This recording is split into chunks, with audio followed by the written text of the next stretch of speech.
शांति ने उबकर कागज के टुकड़े टुकड़े कर दिए और उठकर अनमनी सी कमरे में घूमने लगी। उसका मन स्वस्थ नहीं था। लिखते लिखते उसका ध्यान बढ़ जाता था। केवल 4 पंक्तियां ही वो लिखना चाहती थी, पर वो जो कुछ लिखना चाहती थी उससे लिखा न जाता था। भावावेश में कुछ का कुछ लिख जाती थी। 6 पत्र वो फाड़ चुकी थी, ये 7वां था। घूमते घूमते वो चुपचाप खिड़की में जा खड़ी हुई। संध्या का सूरज दूर पश्चिम में डूब रहा था। माली ने क्यारियों में पानी छोड़ दिया था और दिन भर के मुरझाए फूल जैसे जीवन दान पाकर खिल उठे थे। हल्की हल्की ठंडी हवा चलने लगी थी।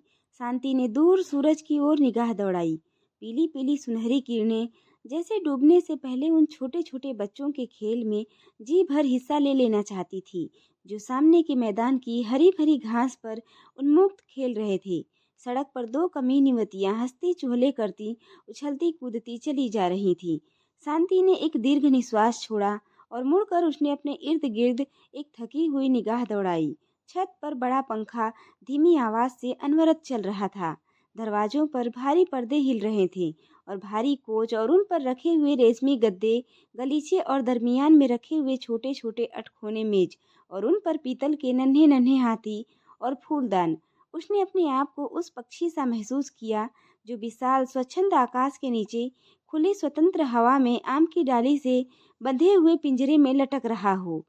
तभी नौकर उसके छोटे लड़के को जैसे बरबस खींचता सा लाया। धोबी की लड़की के साथ खेल रहा था। आओ देखा न ताओ, और शांति ने लड़के को पीट दिया। क्यों तू उन कमीनों के साथ खेलता है? क्यों खेलता है तू, इतने बड़े बाप का बेटा होकर? और उसकी आवाज चीख की हद को पहुंच गई। हैरान से खड़े नौकर ने बढ़कर जबरदस्ती बच्चे को छुड़ा लिया।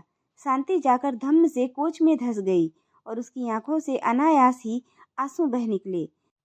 तब वहीं बैठे बैठे उसकी आंखों के सामने अतीत के कई चित्र फिर गए। उसके पति तब लॉन्ड्री का काम करते थे, बाइबिल सोसाइटी के सामने, जहां आज एक दंदान साज बड़े धड़ल्ले से लोगों के दांत उखाड़ने में निमग्न रहते हैं। उनकी लॉन्ड्री थी। आय अच्छी थी, पर खर्च भी कम न था।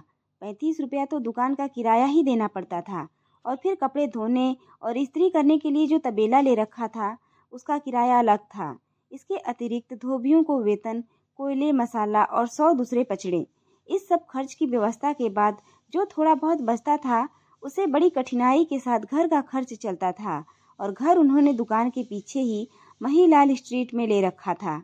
महीलाल स्ट्रीट जैसी अब है वैसी ही तब भी थी। मकानों का रूप यद्यपि इन 10 वर्षों में कुछ बदल गया है, किंतु मकानों में कुछ अधिक अंतर नहीं आया। अब भी इस इलाके में कमीन बसते हैं और तब भी बसते थे। सीलन भरी अंधेरी कोठरियां चमारों, धीवरों और शुद्ध हिंदुओं का निवास स्थान थी। एक ही कोठरी में रसोई, बैठक, शयन गृह, और वो भी ऐसा जिसमें सास ससुर, बेटा बहू, लड़कियां लड़के सब एक साथ सोते हों। जिस मकान में शांति रहती थी उसके नीचे टेंडी चमार अपने 8 लड़के लड़कियों के साथ रहता था। दूसरी चौड़ी गली में मारवाड़ी की दुकान थी और जिधर दरवाजा था उधर भंगी रहते थे। उनके दरवाजे से जरा ही परे भंगियों ने तंदूर लगा रखा था, जिसका धुआं सुबह शाम उनकी रसोई में आ जाया करता था, जिससे शांति को प्रायः रसोई की खिड़की बंद रखनी पड़ती थी। दिन रात वहां चारपाइयां बिछी रहती थी और कपड़ा बचाकर निकलना प्रायः असंभव होता था। गर्मियों के दिन थे और म्युनिसिपालिटी का नल काफी दूर अनारकली के पास था। इसीलिए गरीब लोगों की सहूलियत के ख्याल से शांति ने अपने पति की सिफारिश पर नीचे डेवड़ी के नल से उन्हें पानी लेने की इजाज़त दे दी। किंतु जब उन्हें उस मकान में आए कुछ दिन बीते तो शांति को मालूम हो गया कि ये उदारता बड़ी महंगी पड़ेगी। एक दिन जब उसके पति नहाने के बाद साबुन की डिबिया नीचे ही भूल आए और शांति उसे उठाने गई तो उसने उसे नदारद पाया। फिर कुछ दिन बाद तौलिया गायब हो गया और इसी तरह दूसरे तीसरे कोई न कोई चीज गुम होने लगी। हार कर एक दिन शांति ने अपने पति के पीछे पड़कर नल की टोंटी पर लकड़ी का छोटा सा बक्सा लगवा दिया और चाबी उसकी अपने पास रख ली। दूसरे दिन जब एक ही धोती से शरीर ढांपे वो पसीने से निचुड़ती हुई चूल्हे के आगे बैठ रोटी की व्यवस्था कर रही थी तो उसने अपने सामने एक काली सी लड़की को खड़ी पाया। लड़की उसकी समवयस्क ही थी। रंग उसका बेहद काला था और शरीर पर उसने अत्यंत मैली कुचैली धोती और बंडी पहन रखी थी। वो अपने गहरे काले बालों में सरसों का ही तेल डालती होगी, क्योंकि उसके मस्तक पर बालों के नीचे पसीने के कारण तेल में मिली हुई मैल की एक रेखा बन रही थी। चौड़ा सा मुंह और चपटी सी नाक, शांति के हृदय में क्रोध और घृणा का तूफान उमड़ आया। आज तक घर में जमादारिन के अतिरिक्त नीचे रहने वाली किसी कमीन लड़की को ऊपर आने का साहस न हुआ था और न स्वयं ही उसने किसी से बातचीत करने की कोशिश की थी। लड़की मुस्कुरा रही थी और उसकी आंखों में विचित्र सी चमक थी। क्या बात है? जैसे आंखों ही आंखों में शांति ने क्रोध से पूछा। तनिक मुस्कुराते हुए लड़की ने प्रार्थना की कि बीबी जी, पानी लेना है। हमारा नल भंगी चमारों के लिए नहीं। हम भंगी हैं न चमार। फिर कौन हो? मैं बीबी जी, सामने के मंदिर के पुजारी की लड़की। लेकिन शांति ने आगे नहीं सुना था। उसे लड़की से बातें करते करते घिन आ रही थी। धोती के छोर से चाबी खोलकर उसने फेंक दी। इस काले कलूटे शरीर में दिल काला न था और शीघ्र ही शांति को इस बात का पता चल गया। रोज ही पानी लेने के वक्त चाबी के लिए घूमती आती। गली में पूर्वियों का जो मंदिर था वो उसके पुजारी की लड़की थी। अमीरों की मंदिरों के पुजारी भी मोटरों में घूमते हैं। ये मंदिर था गरीब पूर्वियों का, जिनमें प्रायः सब चौकीदार, चपरासी, साइस अथवा मजदूर थे। पुजारी का कुटुंब भी खुली गली के एक ओर भंगियों की चारपाइयों के सामने सोता था और जब रात को कोई तांगा उधर गुजरता तो प्रायः किसी न किसी की चारपाई उसके साथ घिसटती हुई चली जाती। मंदिर में कुआं तो था, पर जब से इधर नल आया उस पर डोल और रस्सी कभी ही रही और फिर जब समीप ही किसी की डेवड़ी के नल से पानी मिल जाए तो कुएं पर बाजू तोड़ने की क्या जरूरत है। इसीलिए गोमती पानी लेने और कुछ पानी लेने के बहाने बातें करने रोज ही सुबह शाम आ जाती। बटलोही नल के नीचे रखकर, जिसमें सदैव पान के कुछ पत्ते तैरा करते, वो ऊपर चली आती और फिर बातों बातों में भूल जाती कि वो पानी लेने आई है और उस समय तक न उठती जब तक उसकी बुढ़िया दादी गली में अपनी चारपाई पर बैठी हुई चीख चीख कर गालियां देती हुई उसे न पुकारती। इसका यह मतलब नहीं कि इस बीच में शांति और गोमती में मित्रता हो गई थी। हाँ, इतना अवश्य हुआ कि शांति जब रसोई में खाना बनाती अथवा अंदर कमरे में बैठी कपड़े सीती तो उसको गोमती का सीढ़ियों में बैठकर बातें करते रहना बुरा नहीं लगता था। कई तरह की बातें होती, मोहल्ले के भंगियों की बातें, चमारों के घरेलू झगड़ों की बातें और फिर कुछ गोमती की निजी बातें। इस बीच में शांति को मालूम हो गया कि गोमती का विवाह हुए वर्षों बीत चुके हैं, पर उसने अपने पति की सूरत नहीं देखी। बेकार है, इसीलिए न उसे वो लेने आता है और न उसके पिता उसे उसके साथ भेजते हैं। कई बार छेड़ने की गर्ज से या कई बार मात्र आनंद लेने की गर्ज से ही शांति उससे उसके पति के संबंध में और उसके अपने मनोभावों के संबंध में प्रश्न करती। उत्तर देते समय गोमती शर्मा जाती थी, किंतु इतना सब होते हुए भी उसकी जगह वही सीढ़ियों में ही बनी रही। फिर किस प्रकार पुजारी की वो काली कलूटी लड़की वहां से उठकर उसके इतने समीप आ गई कि शांति ने एक बार अनायास आलिंगन में लेकर कह दिया, आज से तुम मेरी बहन हुई गोमती। वो सब आज भी शांति को स्मरण था। सर्दियों की रात थी और अनारकली में सब ओर धुआं धुआं हो रहा था। ऐसा प्रतीत होता था जैसे लाहौर के समस्त तंदूरों, होटलों, घरों और कारखानों से सारे दिन उठने वाले धुएं ने सांझ होते ही इकट्ठे होकर अनारकली पर आक्रमण कर दिया हो। शांति अपने नन्हे को कंधे से लगाए, हाथों में कुछ हल्के फुल्के लिफाफे थामे क्रय विक्रय करके चली आ रही थी। वो कई दिन के अनुरोध के बाद अपने पति को इधर ला सकी थी और उन्होंने जी भर खाया पिया और खरीदी किया था। अनारकली के मध्य बंगाली रसगुल्लों की जो दुकान है, वहाँ से रसगुल्ले खाने को शांति का बड़ा मन होता था, पर उसके पति को कभी इतनी फुर्सत ही नहीं हुई थी कि वहाँ तक सिर्फ रसगुल्ले खाने के लिए जा सकें। अस्पताल रोड के सिरे पर हलवाई के साथ चाट वाले की जो दुकान है, वहाँ से चाट खाने को शांति की बड़ी इच्छा थी, पर चाट ऐसी निकम्मी चीज खाने के लिए काम छोड़कर जाने का अवकाश शांति के पति के पास कहाँ। कई दिनों से वो अपनी उम्मी के लिए कुछ गर्म कपड़ों के टुकड़े खरीदना चाहती थी। सर्दी बढ़ रही थी और उसके पास एक भी कोट न था, और फिर गर्म कपड़ा न सही, वो चाहती थी कि कुछ ऊन ही मोल ले लिया जाए ताकि नन्हे का स्वेटर बुन दिया जाए, पर उसके पति हूँ हाँ करके टाल जाते थे। किंतु उस दिन वो निरंतर महीने भर तक अनुरोध करने के बाद उन्हें अपने साथ अनारकली ले जाने में सफल हुई थी, और उस दिन उन्होंने जी भर बंगाली के रसगुल्ले और चाट वाले की चटपटी चाट खाई थी, बल्कि घलुए में मोहन के पकौड़े और मटरों वाले आलुओं के स्वाद भी चखे थे।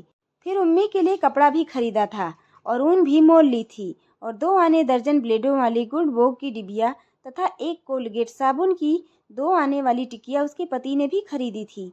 कई दिनों से वे उन्हीं पुराने ब्लेडों को शीशे के गिलास में तेज करके नहाने वाले साबुन से ही हजामत बनाते आ रहे थे।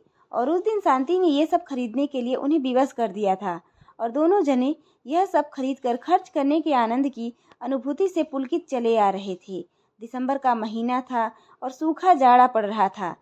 शांति ने अपने सस्ते लेकिन गर्म शॉल को नन्हे के गिर्द और अच्छी तरह लपेटते हुए अचानक कहा, निगोड़ा, सूखा जाड़ा पड़ रहा है। सुनती हूँ नगर में बीमारी फैल रही है। पर उसके पति चुपचाप धुएं के कारण कड़वी हो जाने वाली अपनी आंखों को रुमाल से मलते चले आ रहे थे। शांति ने फिर कहा, हमारी अपनी गली में कई लोग बीमार हो गए हैं। परसों टेंडी चमार का लड़का निमोनिया से मर गया। तभी शॉल में लिपटा लिपटा बच्चा हल्के हल्के 2 बार खांसा और शांति ने उसे और भी अच्छी तरह शॉल में लपेट लिया। उसकी बात को सुनी अनसुनी करके उसके पति ने कहा, आज बेहद बदपरहेजी की है, पेट में सख्त गड़बड़ी हो रही है।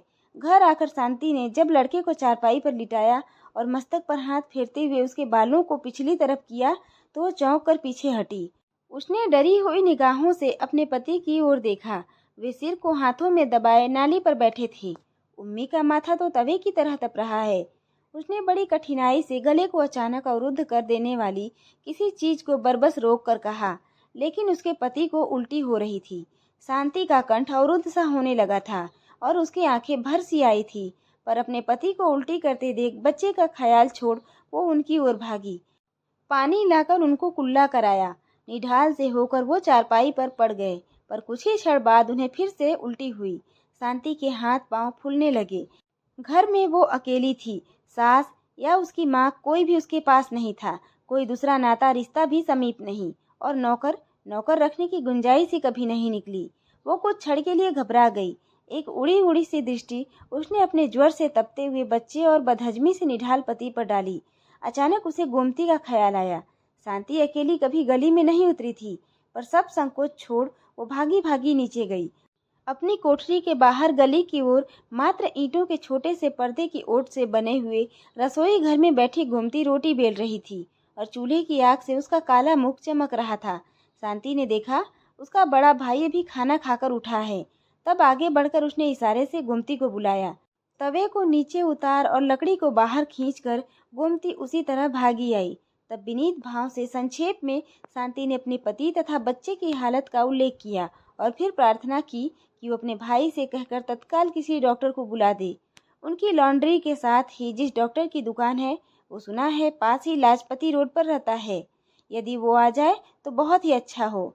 और फिर साड़ी के छोर से 5 रुपए का एक नोट खोल शांति ने गोमती के हाथ में रख दिया कि फीस पहले ही क्यों न देनी पड़े, पर डॉक्टर को ले अवश्य आए। और फिर चलते चलते उसने यह भी प्रार्थना की कि रोटी पकाकर संभव हो तो तुम ही जरा आ जाना उम्मी।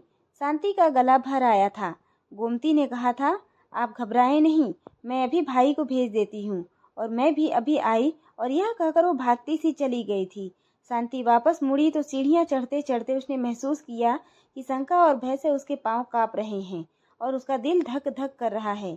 ऊपर जाकर उसने देखा उसके पति ऊपर से उतर रहे हैं। हाथ में उनके खाली लोटा है। चेहरा पहले से भी पीला हो गया है और माथे पर पसीना छूट गया है। शांति के उड़े हुए चेहरे को देखकर उन्होंने हंसने का प्रयत्न करते हुए कहा, घबराओ नहीं, सर्दियों में हैजा नहीं होता। शांति ने रोते हुए कहा, आप ऊपर क्यों गए, वही नाली पर बैठ जाते। किंतु जब पति ने नाली की ओर और फिर चारपाई पर पड़े हुए बीमार बच्चे की ओर इशारा किया तो शांति चुप हो गई। उसने पहले सहारा देकर पति को बिस्तर पर लिटाया, फिर नाली पर पानी गिराया, फिर दूसरे कमरे में बिस्तर बिछा बच्चे को उस पर लिटा आई। तभी गोमती आ गई। खाना तो सब खा चुके थे। अपने हिस्से का आटा उठा, आग बुझा वो भाग आई थी। शांति ने कहा, मैं उम्मी को उधर कमरे में लिटा आई हूँ। मुझे डर है उसे सर्दी लग गई है। सांस उसे अब भी कठिनाई से आने लगी है और खांसी भी बढ़ गई है।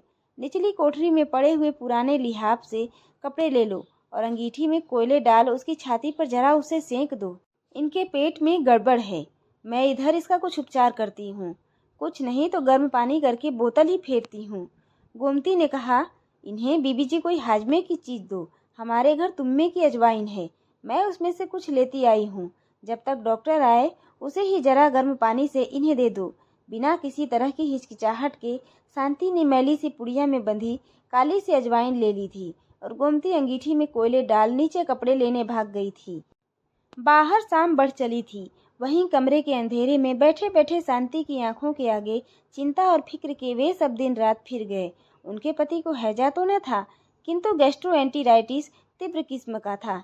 डॉक्टर के आने तक शांति ने गोमती के कहने पर उन्हें तुम्मे की अजवाइन दी थी, प्याज भी सुंघाया था, और गोमती अंगीठी उठाकर दूसरे कमरे में बच्चे की छाती पर सेक देने चली गई थी। डॉक्टर के आने पर मालूम हो गया था कि उसे निमोनिया हो गया है और अत्यंत सावधानी की आवश्यकता है। शांति अपने पति और अपने बच्चे दोनों की एक साथ कैसे तीमारदारी करती। उसने अपनी विवशता से गोमती की ओर देखा था, पर उसे होंठ हिलाने की जरूरत न पड़ी थी। बच्चे की सेवा शुश्रूषा का समस्त भार गोमती ने अपने कंधों पर ले लिया था। शांति को मालूम भी नहीं हुआ था कि वो कब घर जाती है, कब घर वालों को खाना खिलाती है या खाती है, या खिलाती खाती भी है या नहीं। उसने तो जब देखा उसे छाया की भांति बच्चे के पास पाया। कई दिन तक एक ही जुन खाकर गोमती ने बच्चे की तीमारदारी की थी। दोपहर का समय था, उसके पति दुकान पर गए हुए थे। उम्मी को भी अब आराम हो गया था और वो उसकी गोद से लगा सोया पड़ा था, और उसके पास ही फर्श पर टाट बिछाए गोमती पुराने ऊन के धागों से स्वेटर बुनना सीख रही थी। इतने दिनों की थकी हारी उन्नीदी शांति की पलकें धीरे धीरे बंद हो रही थी। वो उन्हें खोलती थी पर वे फिर बंद हो जाती थी। आखिर वो वैसी ही पड़ी पड़ी सो गई थी। जब वो फिर उठी तो उसने देखा उम्मी रो रहा है और गोमती उसे बड़े प्यार से सुरीली आवाज में थपक थपक कर लोरी दे रही है। शांति ने फिर आंखें बंद कर ली। उसने सुना गोमती धीमे धीमे स्वर से गा रही थी, आरी कक्को जारी कक्को जंगल पक्को बेर भैया हाथे ढेला चिरैया उड़े जा, और फिर आरी चिरैया दो पप्पड़ पकाए जा भैया हाथे ढेला चिरैया उड़े जा। बच्चा चुप कर गया था। लोरी खत्म करके उसने बच्चे को गले से लगाकर चूम लिया। शांति ने अर्ध निमीलित आंखों से देखा कि बच्चे के पीले जर्द सूखे से मुख पर गोमती का काला स्वस्थ मुख झुका हुआ है। सुख के आंसू उसकी आंखों में उमड़ आए। उसने उठकर गोमती से बच्चे को ले लिया था और जब फिर टाट पर बैठने लगी थी तो दूसरे हाथ से शांति ने उसका हाथ पकड़ चारपाई पर बिठाते हुए उसे अपने बाजू से बांध लिया था और कहा था, आज से तुम मेरी बहन हुई गोमती। आंखें बंद किए शांति इन्हीं स्मृतियों में गुम थी। उसकी आंखों से चुपचाप आंसू बह रहे थे कि अचानक उसके पति अंदर दाखिल हुए। किसी जमाने में लॉन्ड्री चलाने वाले और समय पड़ने पर स्वयं अपने हाथ से इस्त्री गर्म करके कपड़ों को प्रेस करने में भी हिचकिचाहट न महसूस करने वाले लाला दीनदयाल और लाहौर की प्रसिद्ध फर्म दीनदयाल एंड सन्स के मालिक प्रख्यात शेयर ब्रोकर लाला दीनदयाल में महान अंतर था। इस 10 वर्ष के अरसे में उनके बाल यद्यपि पक गए थे, किंतु शरीर कहीं अधिक स्थूल हो गया था। ढीले ढाले और प्रायः लॉन्ड्री के मालिक होते हुए भी मैले कपड़े पहनने की जगह अब उन्होंने अत्यंत बढ़िया किस्म का रेशमी सूट पहन रखा था और पाँवों में श्वेत रेशमी जुराबे तथा काले सैंडल पहने हुए थे। शांति ने झट रुमाल से आंखें पोंछ ली। बिजली का बटन दबाते हुए उन्होंने कहा, यहाँ अंधेरे में क्या पड़ी हो? उठो, बाहर बाग में घूमो फिरो। और फिर बोले, इंद्राणी का फोन आया था कि बहन यदि चाहे तो आज सिनेमा देखा जाए। बहन?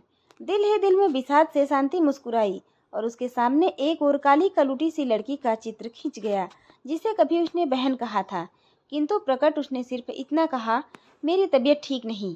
मुंह फुलाए हुए लाला दीनदयाल बाहर चले गए। तब आंखों को फिर एक बार पोंछकर और तनिक स्वस्थ होकर शांति मेज के पास आई और कुर्सी पर बैठ पैड अपनी ओर को खिसका कलम उठाकर उसने लिखा, बहन गोमती, तुम्हारी बहन अब बड़ी बन गई है, बड़े आदमी की बीबी है, बड़े आदमियों की बीबियां अब उसकी बहनें हैं। पिंजरे में बंद पक्षी को कब इजाजत होती है कि स्वच्छंद स्वतंत्र विहार करने वाले अपने हमजोलियों से मिले। मैंने तुम्हें कल फिर आने के लिए कहा था, पर अब तुम कल न आना। अपनी इस बंदिनी बहन को भूलने की कोशिश करना। शांति। इस बार उसने एक पंक्ति भी नहीं काटी और न कागज ही फाड़ा। हाँ, एक बार लिखते लिखते फिर आंखें भर आने से जो एक दो आंसुओं की बूंदें पत्र पर अनायास ही गिर पड़ी थी, उन्हें उसने ब्लॉटिंग पेपर से सुखा दिया था। फिर पत्र को लिफाफे में बंद करके उसने नौकर को आवाज दी और उसके हाथ में लिफाफा देकर कहा कि महिलाल स्ट्रीट में पूर्वियों के मंदिर के पुजारी की लड़की गोमती को दे आए, और फिर समझाते हुए कहा, गोमती कुछ ही दिन हुए अपने ससुराल से आई है। पत्र लेकर नौकर चला ही था कि शांति ने उसे फिर आवाज दी और पत्र उसके हाथ से लेकर फाड़ डाला। फिर धीरे से उसने कहा, तुम गोमती से कहना कि बीबी अचानक आज मैके जा रही हैं और 2 महीने तक वापस न लौटेंगी। यह कहकर वो फिर खिड़की में जा खड़ी हुई और अस्त हो जाने वाले सूरज के स्थान पर ऊपर की ओर बढ़ते हुए अंधेरे को देखने लगी। बात इतनी थी कि आज दोपहर को जब वे ब्रिज खेल रहे थे तब नौकर ने आकर खबर दी थी कि महिलाल स्ट्रीट के पुजारी की लड़की गोमती आई है। तब खेल को बीच में ही छोड़कर और भूल कर कि उसके पार्टनर राय साहब लाला बिहारी लाल हैं, वो भाग गई थी और उसने गोमती को अपनी भुजाओं में भींच लिया था और फिर उसे वो अपने कमरे में ले गई थी। तब दोनों बहुत देर तक अपने दुख सुख की बातें करती रही थीं। शांति ने जाना था कि किस प्रकार गोमती का पति काम करने लगा, उसे ले गया और उसे 4 बच्चों की मां बना दिया। और गोमती ने उम्मी का दूसरे बच्चों का हाल पूछा था। लाला दीनदयाल इस बीच में कई बार बुलाने आए थे पर वो न गई थी और जब दूसरे दिन आने का वादा लेकर उसने गोमती को विदा किया था तो उसके पति ने कहा था, तुम्हें शर्म नहीं आती?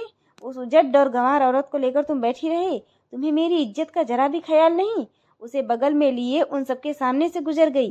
राय साहब और उनकी पत्नी हंसने लगी और आखिर प्रतीक्षा कर करके चले गए। इसके बाद उन्होंने और भी बहुत कुछ कहा था, लेकिन शांति ने तो फैसला कर लिया था कि वो पिंजरे को पिंजरा ही समझेगी और उड़ने का प्रयास न करेगी। आशा करती हूँ दोस्तों आज की कहानी आप लोगों को ज़रूर पसंद आई होगी। अपनी राय कमेंट में ज़रूर बताएं। कहानी अच्छी लगी हो तो वीडियो को लाइक करें, शेयर करें और चैनल को सब्सक्राइब